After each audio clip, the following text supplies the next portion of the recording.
What's up, family? Welcome to Positive Power XXI, J. Royce Films. I'm Jerry Royce Live, and you're watching The Red Room with Shay Samuels, right here on Music Vision Television. That's right, MVTV-21.com. It's going to be awesome, y'all. So please share this file. It's going to be awesome. You know what's going to be? It's going to be lit.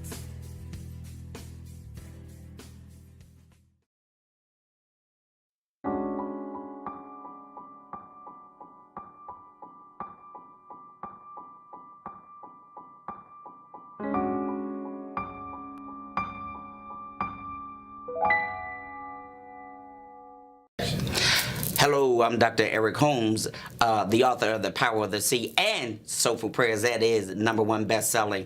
And I am in The Red Room with Shay.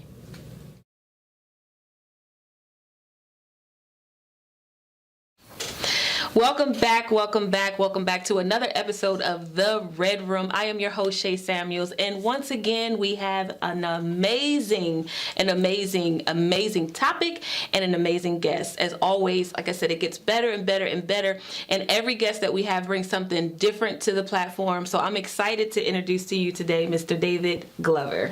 Hey, how you doing? How are you? I'm fine. I'm happy to be here. You look happy to be here. It's amazing because every time we introduce someone new, we're introducing their platform as well. So I get a chance to introduce you to our audience. All right, that's amazing.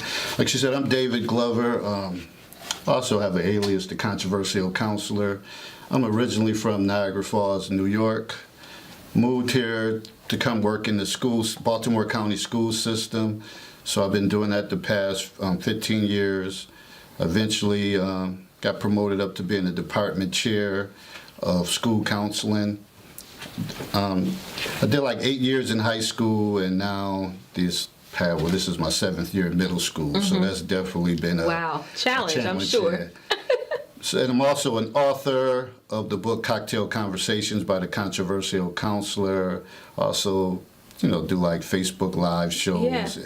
I call it in the Counselor's Corner. So I try to stay active, just getting the word out and just trying to build my platform. Yeah, well, you definitely are doing an amazing job with building the platform because you're here with us today.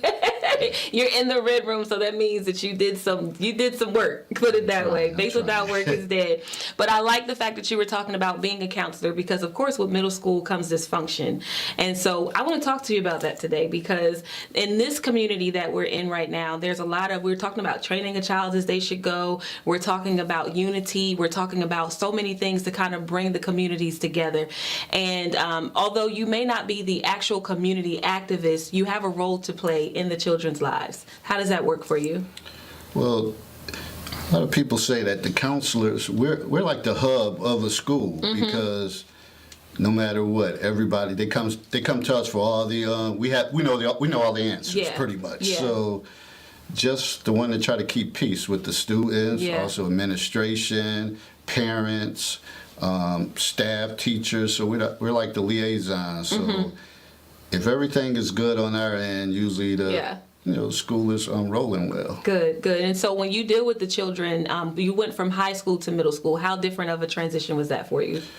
Well, at first, I was middle school was the level that I always said that I didn't want to work with because I've worked in college, did that like 10 years at Bryan and Stratton College in Buffalo, New York.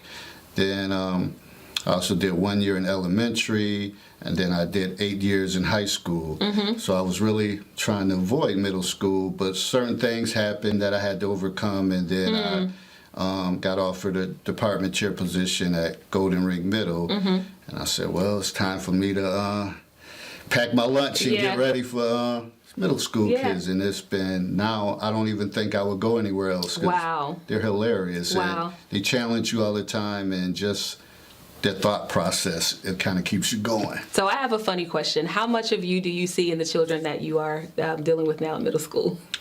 Some of it, only like a few, because I was relatively quiet in school, and really I would be quote unquote what they would call a nerd in school. And even some of my like mothers, her friends, their kids, they would say, "Oh, David's a nerd in school. He doesn't talk or do anything," because I was into my books. Now, when I got out in the community, that probably was a different story. When I got with my friends, we would do little things, but in school, it was like I was a whole different person. Right. So how do you encourage the kids in school when they are, being in school, like you said, is one thing, but being in the community is a whole nother thing. And so with the kids not having parents, kids being teased, bullied, there's bullying, a lot of bullying. Kids are dying at school now, being killed at school now because of bullying. So how much of an impact are you having in their lives right now as it pertains to that level of dysfunction? Well, it's on a daily basis, and usually a lot of their problems are stuff that happens in the community, and they bring it into school via social media. Yeah. And I always can't understand, like, okay, you're 11, 12, 13, why do y'all even have these accounts? And you talk to the parents, but somehow they still end up with them. They're addicted, they're hooked, and they won't put the phones down, and they feel like they got to be a part of something, or they feel like they're missing something. So you constantly hear them going back and forth on social media, and it creates a lot of havoc. Yeah.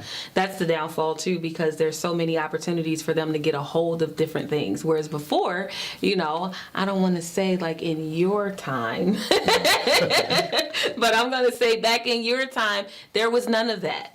No, not at all. So you didn't have to worry about that. And I tell them stories about that all the time, and they, those kind of stories, I guess they hear them so often from teachers, but so they kind of tune that message out, and they probably hear from their parents as well, and I don't think they can handle social media and everything that's out there. Yeah. So it kind of always leads them into trouble. There's so much out there. I talk about my daughters a lot because I experience a lot through them. In fact, my oldest daughter was the one that actually kind of changed my perspective on this generational gap. I realized that we both were speaking the same language at one point, but it sounded so foreign when we were talking, because she would be talking on one level and I would talk on another.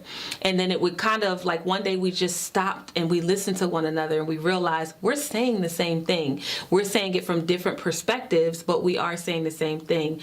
And my daughter has this thing with generational bondage. There are things that we have been raised on that we've never let go. We take on things from our grandparents and then from our moms, and we never know why we do the things that we do. So from your perspective, I do want to go back for a second though, because you said you didn't even want to do middle school. But it's so like God to actually put you in a place where you're not going to be comfortable, only for you to find out that's where you belong. Yeah, and I guess that's one of the things, you got to be uncomfortable to grow. So that was the challenge that I needed. And now that's what they say the truest form of counseling, because they're at that funny age. Yeah. Some of them, they still want to be babies like they're in elementary, but then some of them are doing way too much for middle school kids, and they want to be older. And I always kind of tell them, like, stay a kid. Y'all rushing into stuff. You really don't want all the issues that adults have. Like, have fun with this, but they're so anxious to be older, and they really don't know what they're going to be faced with. I mean that the reality of it is that we were the same way too. There are times where I realized that, and I had to be older because I had kids at 16 and 17 years old. But I always used to tell my mom, when I get out this house, I would tell her like, when I get out this house, or she would say, I actually moved out because my mom would say, when you're a certain age, you get your own place. And she said it so much that I actually got my own place. And I was 17 years old when I did that. So I was a lot mature for my age. But these kids now, they have to be the moms and the dads in the house. They have younger sisters that they have to raise because mom is either working, and it doesn't always have to be a bad thing. It doesn't have to always be mom's on drugs or dad is an alcoholic or he's on the streets. It could be that mom is a single mother and she's working 2 or 3 jobs to make ends meet. The kid has to come home from school and feed the younger brother or the younger sister to make, to make their, and that they take on a lot more. Yeah, and that's true, and they might not have as much support as we did. I mean, I was just fortunate that we lived right next door to my grandmother. And she was kind of like one of those community police on the porch, and kind of could see and monitor everything. I had the pleasure too. And that was God sent right there, because without her, I don't know, because my father left us. Me and my two brothers and sister left us when I think I was 10. So my grandmother, my grandfather, and my aunts, they kind of chipped in and helped my mother along the way. So without them, who knows what the path I would have traveled. But just because I knew that they supported us and they didn't have to, I knew that I always had to try to do better and be a good example for my siblings. And so you have a certain level of sensitivity towards the children that you work with, because you understand what it's like to have it, but for them not to. If you can't imagine it, then it's almost like I had it. And it was very kind of scarce for us, so I can only imagine you living in that. When we come back, I want to talk about overcoming, because there clearly has to be some things that you are overcoming at one point. So we're going to take a music break, and when we come back, we're going to talk about the overcoming of Mr. David Glover. We're going to talk about that book also, because there's some key points in there that we want you guys to take note of. So we'll be right back after this music break. I'll praise your name, your blood it covers me. I live to worship you, your name it is so sweet. I'll always follow you, your spirit lives in me. I'll praise your name, the name that covers me. I'll praise your name. The name that said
Welcome back to the Red Room. I am your host, Shay Samuels, and we are with Mr. David Glover.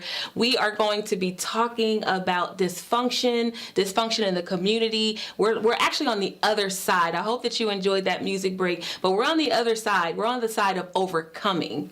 We've talked a lot about the dysfunction. We talked about the children, that he's working with, children in the community. We're talking about unity and the importance of just helping. You had the privilege of having your grandmother and your aunt and others helping your mom as you grew older, and not having a father in the home. And we know that there are a lot of children right now who are growing up either without the mother or without the father. I have a nephew who's being raised by my grandmother, and there's a lot of people who are being raised by the grandmothers. I send out a lot of prayers to the grandmothers. Why? Because they're having to raise children in a generation that they themselves are not aware of. Mm-hmm. Yeah, and I think that's tough, especially in this generation, because I see it more often that the grandmother is the guardian, and they're older, and just like I said, the social media piece and things like that they don't clearly understand. And these kids are smart; they just take advantage, and then the way some of them may speak to their grandmother. So a lot of times I have to get on the kids right in front of their grandmother, like, listen, who are you talking to like that? And kind of put them in their place. Because, then once the grandmother leave, I kind of tell them, how fortunate you is to have someone that's stepping up, and that's the way you're treating her. So they usually respond to it, at least for that moment. For that moment, and then you have to keep talking to them again and again and again and again. My daughter's 24 years old, and honestly, I go through so much with her. But like I said, she's the one that's teaching me about the overcoming. There's a lot that I had to learn from her, but I had to listen. I think as adults, a part of the dysfunction that the kids are experiencing, a lot of it is because we're not listening. We know what we know because we've encountered certain things. We've experienced our own lives, our own obstacles, and we put that on them, and they don't feel like we understand them. Our generations are so far apart. I remember in my generation, stonewashed jeans coming out. My mom was still trying to put bell bottoms on me. I wanted the stonewashed jeans, but she kept saying, this is the style.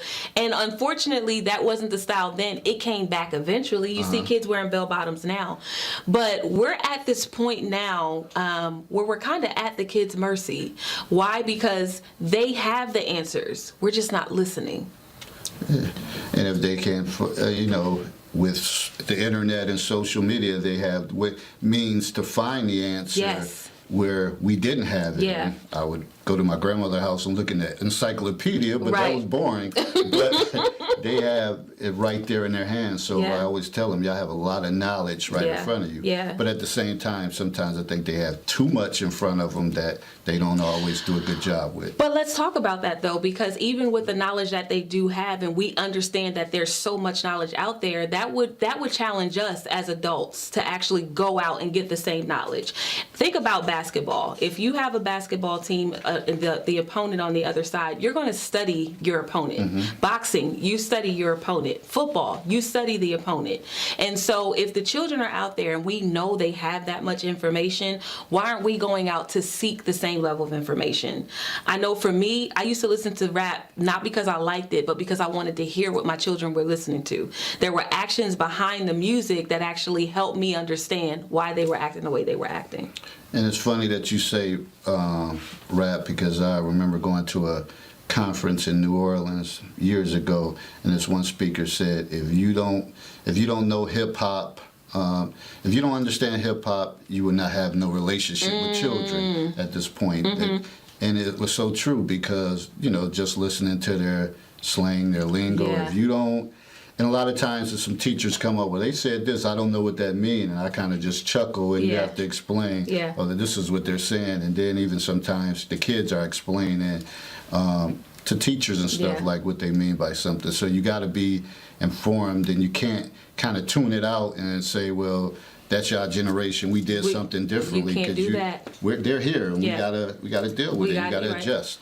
And then what we put on them is the title or the stigma of the lost generation. And they're not really lost. If anything, if you really paid attention to how smart they are, the knowledge that they have with social media, for a lot of our businesses, they can help overcome some of the challenges that we have with marketing and promoting. So instead of allowing them to just be on social media to play games or to whatever, we can teach them business opportunities, how to market, how to advertise, and that's how you build the relationship. Ultimately, that's how you build relationships. And so I'm going to challenge parents out there. I don't care who you are, grandmother, teachers.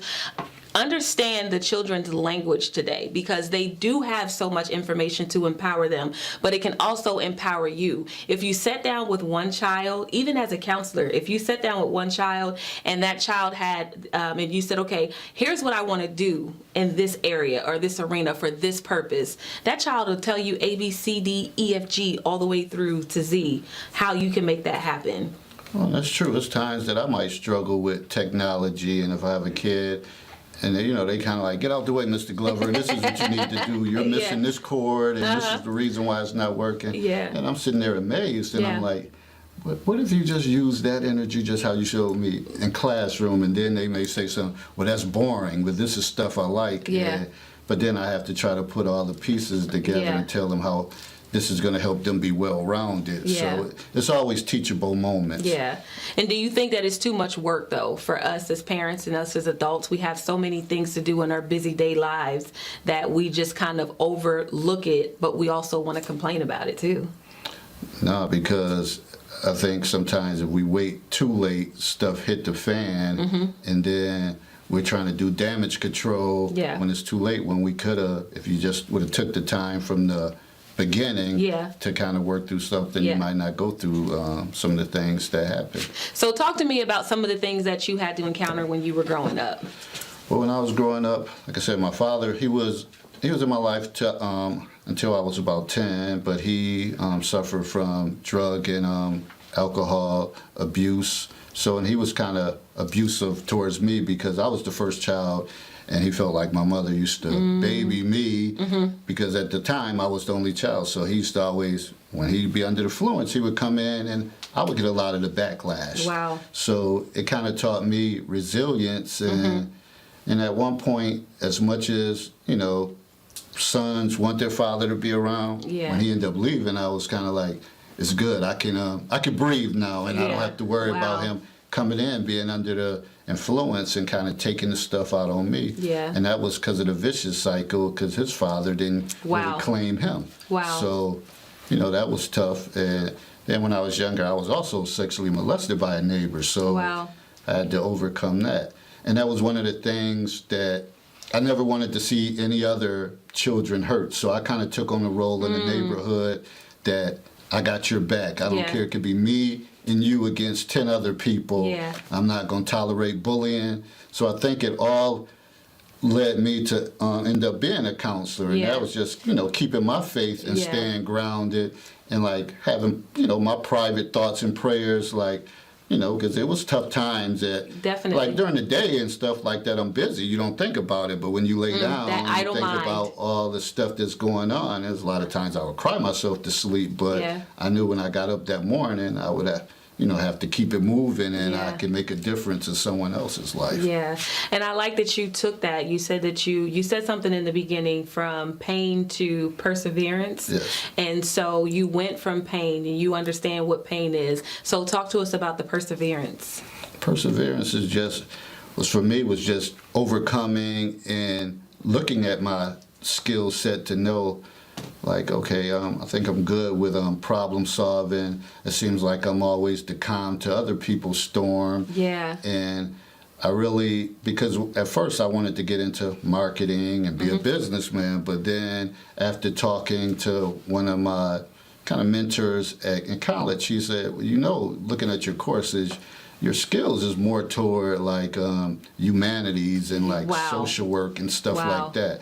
So he set it up that I had a peer counseling job. And from that point on, when I graduated from college, I ended up being a social worker. And I've pretty much done it all as far as the human service field. Wow. Drug and alcohol rehabs, psychiatric, adolescent and adult units. All training. All different training. stuff, whatever. So how does that, in short, lead to the book? Give us some bullet points in that 1 minute that we have. Give us some bullet points on just the book.